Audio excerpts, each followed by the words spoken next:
Good morning, everybody. Today is the 7th of June. My name is the Sobre Boys Walefatse from the show TBR Solution Sports Forum. This morning, we are discussing what is happening, especially on the issues of signings. We know that the season has come to an end, except here at home, we still have the knockout competition for the teams that needs to qualify for being in the Premier League. We know that Swallows is there. They've drawn their second game. They won their first game. They've drawn their second game. Now they're at 4 points. So we'll watch the space and see what's going to happen. May the best team qualify. Of course, we wish that Swallows. Let me just say, I wish that Swallows come back. But it's football. Anyone can do whatever that they do. Now let's go to the news. There are so many news this morning. I've seen that Kaizer Junior apparently is claiming to say they need to beef up the technical squad. All right. So, meaning that we know that Arthur and Dylan Shepard, they are now the coaching staff. Arthur as the head coach, Dylan as the assistant coach. But according to Kaizer Junior, they're not going to add the third person as a third or the second assistant. But what I like about Kaizer Junior, he's not afraid to come out and speak his mind and give assurance and direction. I'm very impressed with that. And then, but there's quite a lot. There's a whole lot of former players saying whatever that they say in terms of how do they see things. Remember, a team like Kaizer Chiefs, it's a big team. Because it's a big team, you'll always have former players having issues. If the team is not doing well, they'll have their opinion. So yeah, we noticed that Mashamaite, who used to play for Kaizer Chiefs as a defender, feels that the problem is not about the quality at Kaizer Chiefs, but it was the combination. That is his opinion. He says the combination was of the players, especially in the defense, was the problem. I don't know what's your take, you out there. Do you really think the problem has to do with the combination? And then that is why Kaizer Chiefs struggle. I have a different view. I think the quality of the players also had a lot to do. Yes, combination could be one of those things.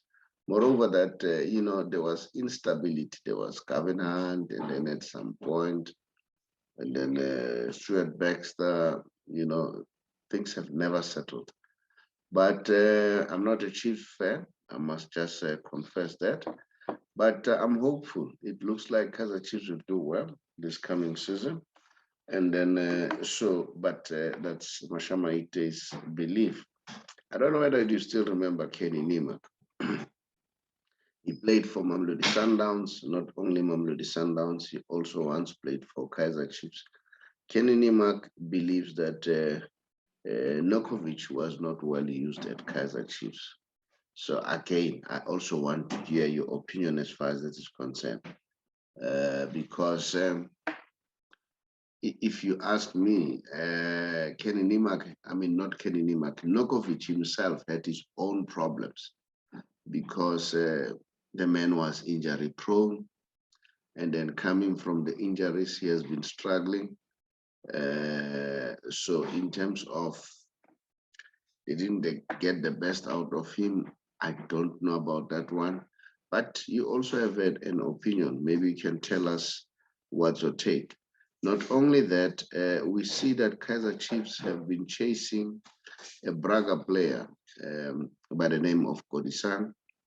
And then apparently the Portuguese team has extended his contract but his agent, Mike McCup, believe that there may be some opportunity for either him being loaned to Kaizer Chiefs or being bought permanently.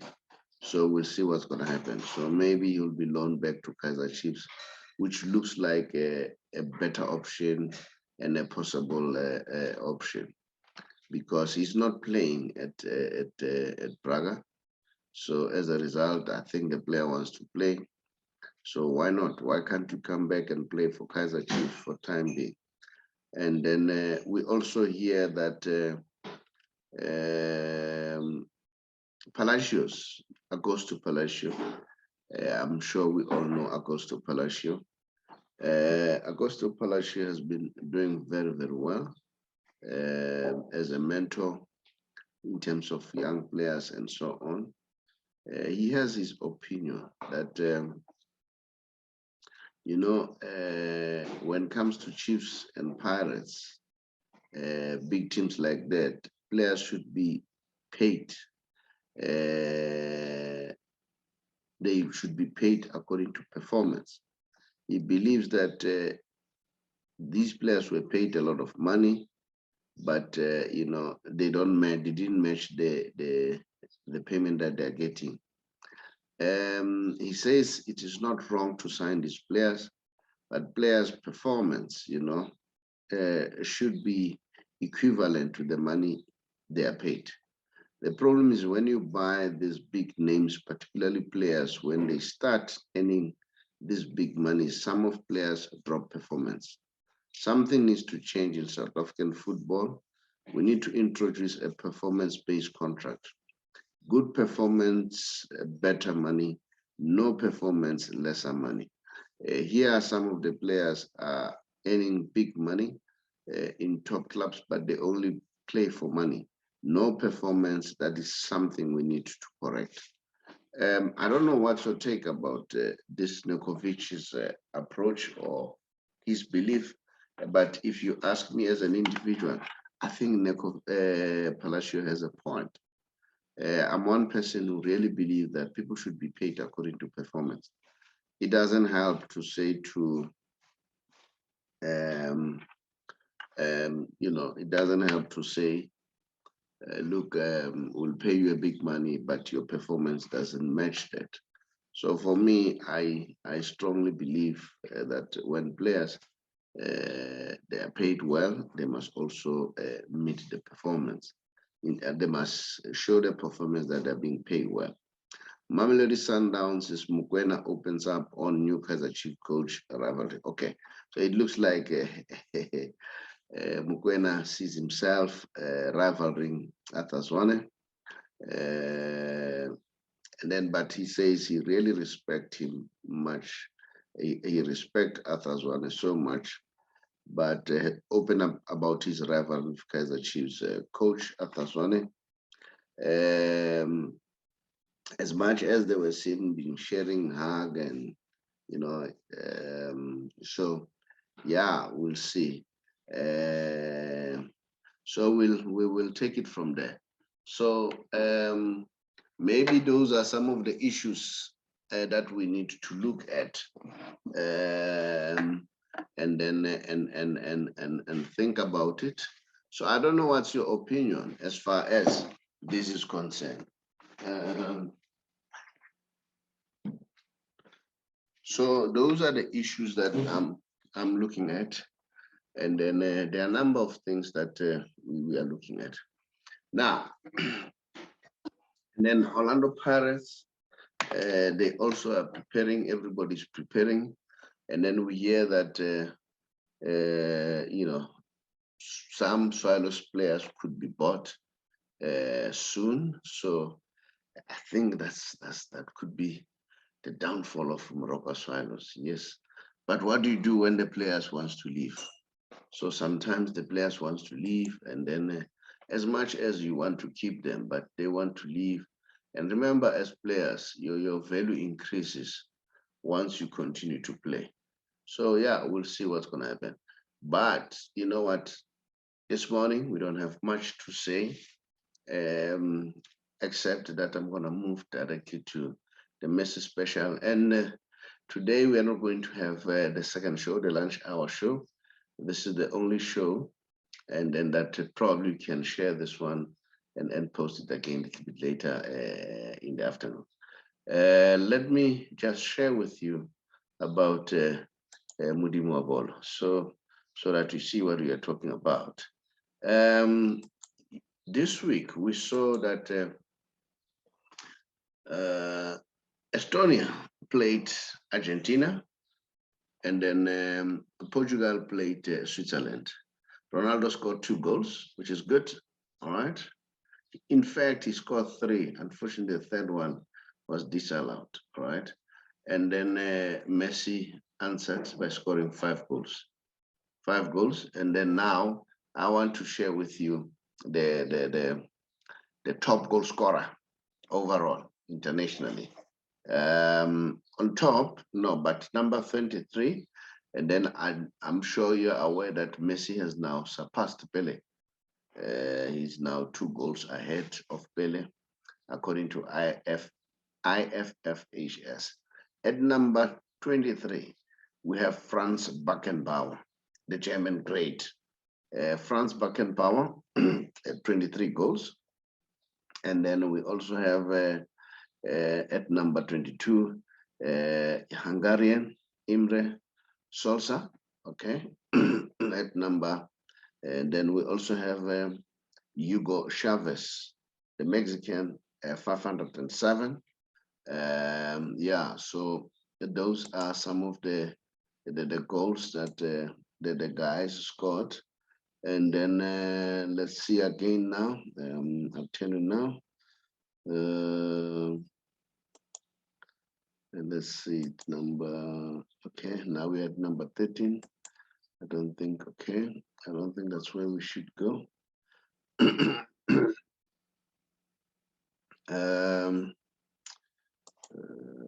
happening? Where is it now? Okay. At number 13. No. Okay, I think. Oh shit, number 24. My sharing is. Let's see.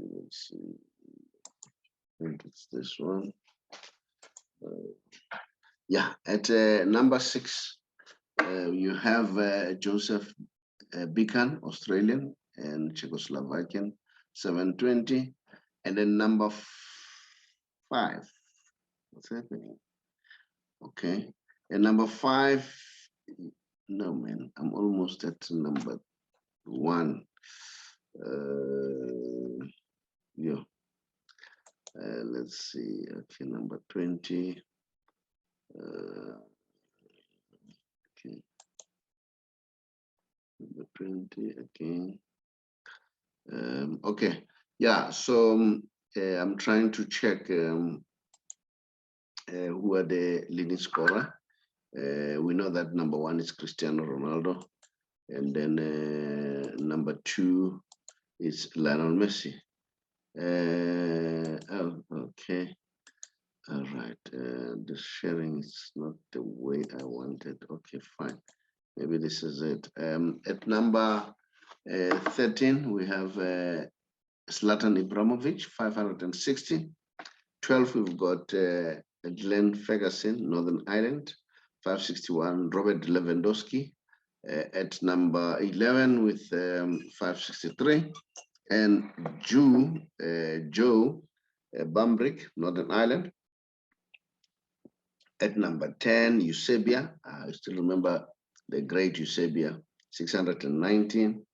And then number 8, you have Gerd Muller. So those are the top scorers currently as we speak in the world.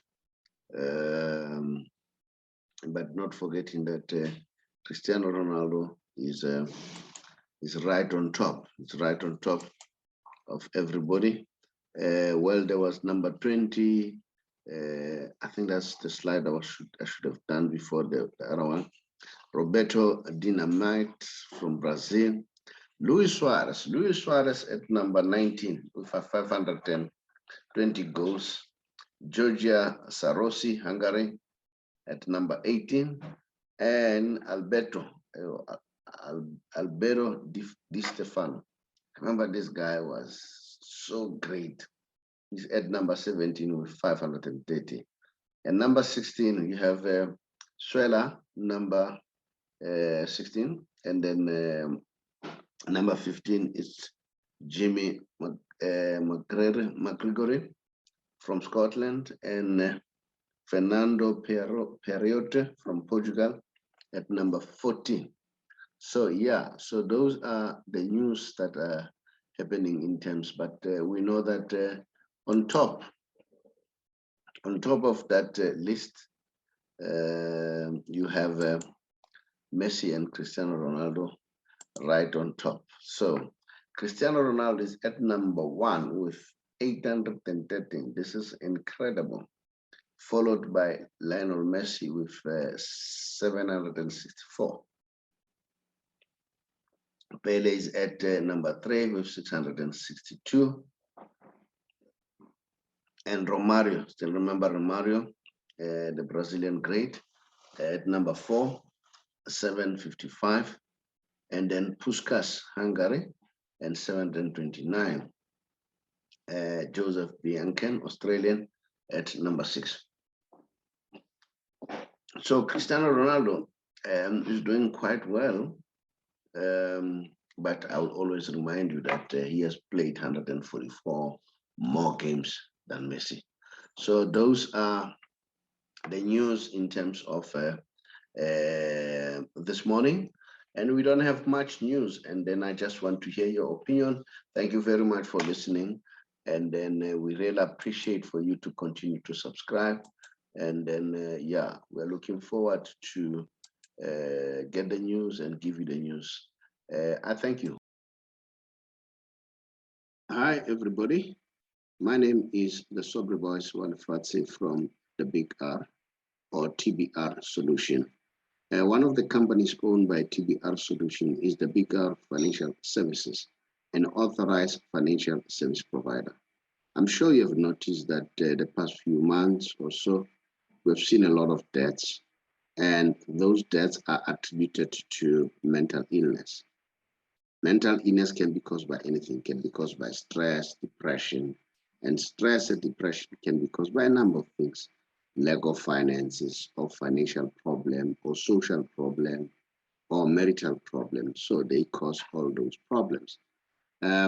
We in the financial sector, we see it almost now and again, because we work with various organizations like GPF, Independent Fund Organization. But while I'm still there, let me stress, we don't have a formal relationship with GPF, but we work with them because most of our people are from there.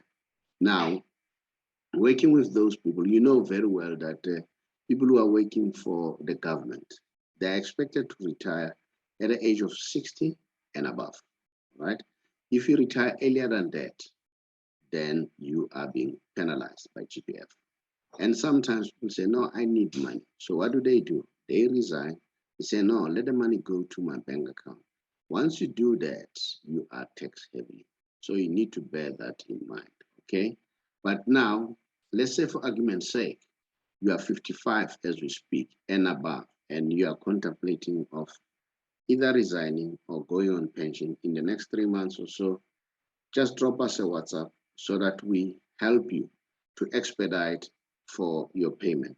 Because according to the GPF rules and pension fund law, once a client or a member receive an SMS that they've received your forms, that means they have 60 days to complete the process. And mind you, the 60 days is a maximum. It doesn't mean it has to take 60 days. It's a maximum. Now, sometimes we see people, they don't get their money for 2 to 3, 4, 5 months, 6 months, even more, or a year or so. And then there, the problem could emanate either from the GPF side, employer side, a member himself. So what do? we try to expedite that process by making sure that we understand the workings of GPF. If it's a member, we help him to do the right thing. The same with GPF, the same with employer organization. Now, remember, as I have already said, that with GPF, it's 60 and above. Now, and then we say if you're 55 or more, you can contact us. And another good element is this, with the fund that we are working with. There is a whole lot of flexibility. You can decide how much you earn. That's how flexible it is. And if, let's say, you pass on, you and your spouse, you can nominate anyone. You are not limited to your immediate family, like your biological children or an officially adopted children. Remember, even your children, they can benefit as long as they're 22 and below. But with us, it doesn't matter. They can be above 22, they can be your elders, or they will still benefit because you nominated them. And then we try by all means that when we take the money from GPF and invest with credible fund organization, we try by all means that you are list text, all right? And then, and even you are not punished because you are not taking the money, because you are taking to another fund. So which means an independent and credible fund. So it means that there's no need to tax you more. So those are some of the advantages that are there. So you need to bear that in mind. And then if you want to know more, just drop us a WhatsApp on our WhatsApp number. Then we'll call you back. You don't have to call us. We'll call you back and see how can we expedite it. I thank you.